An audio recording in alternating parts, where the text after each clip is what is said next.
सद्गुरुनाथ की जय। आइए आज हम देखते हैं सौने नाने का थोपड़ा।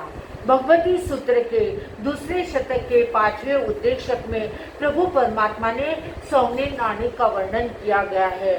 सौने नाने यानी साधु मुनिराज के दर्शन और उनके सानिध्य में रहकर उनकी सेवा कर कर हमें क्या फल प्राप्त हो सकता है और कैसे होता है, यहाँ पर इसका वर्णन प्रभु परमात्मा ने भगवती सूत्र के अंदर बताया गया है।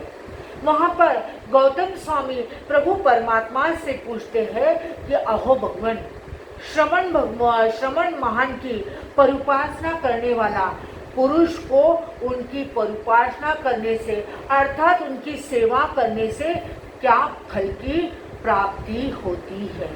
तब भगवान कहते हैं कि हे गौतम, श्रवण महान की परुपासना करने से, उनकी सेवा भक्ति करने से श्रवण का फल मिलता है। अर्थात हमें सम्यक शास्त्रों को, झिनवाणी को सुनने का फल हमें परुपासना करने से मिलता है।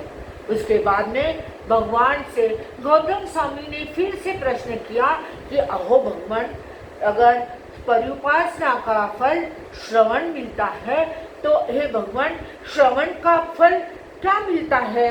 तब भगवान ने कहा कि हे गौतम, श्रवण का फल ज्ञान मिलता है। अर्थात हमें ज्ञान की प्राप्ति होती है, हमें भगवान से ज्ञान सुनने को मिलता है, हमें जानने को मिलता है।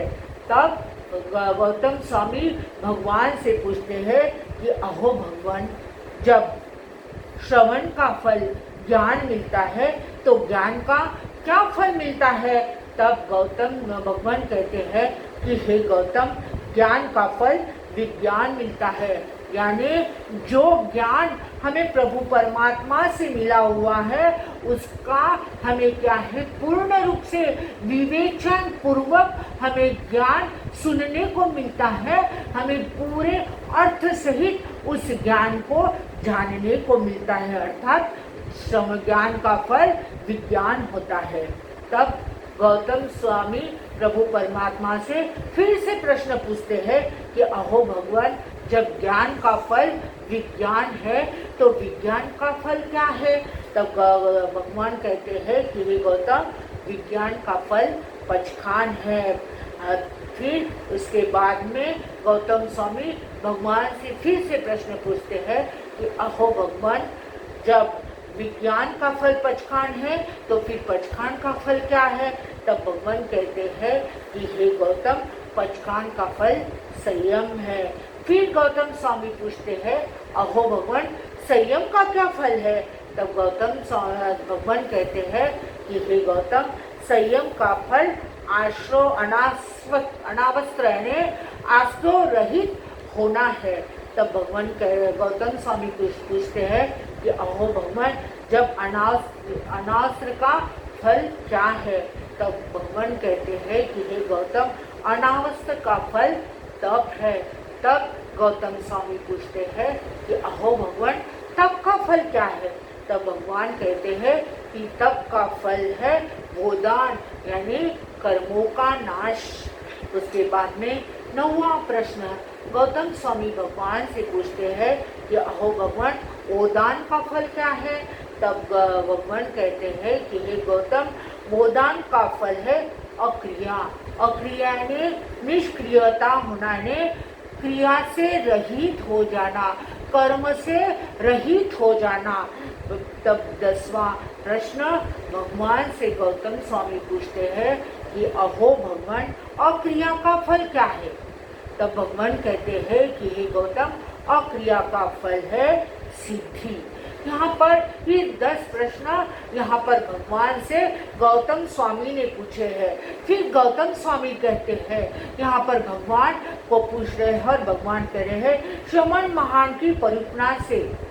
यहाँ कहा गया है, जब श्रवण भगवंतों की परिपासना सेवा करने से सिद्धि कैसे प्राप्त हो सकती है। क्या कहा है यहाँ पर, भगवान श्रवण की परुपासना करने से सिद्धि कैसे प्राप्त होती है।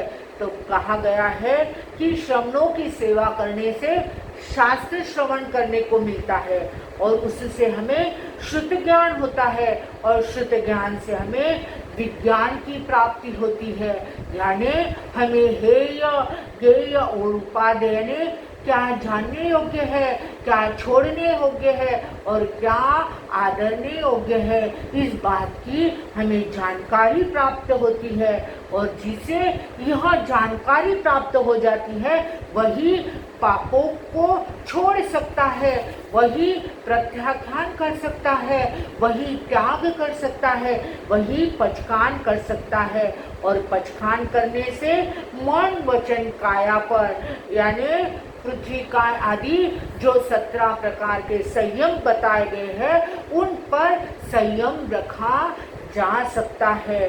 और कहते हैं कि संयमी व्यक्ति ही नए कर्मों को रोकता है। क्या है? जो संयम रखता है, 17 प्रकार के जो संयम बताए हुए, जो उन 17 प्रकार के संयम रखता है वही अपने कर्मों को आने से रोक देता है। और इस प्रकार का व्यक्ति जो कर्मों को आने से रोकता है वही व्यक्ति तप करता है। क्या करता है? तप करता है। और तप करने से हमारे पुराने जो कर्म आत्मा पे लगे हुए हैं उनकी क्या होती है?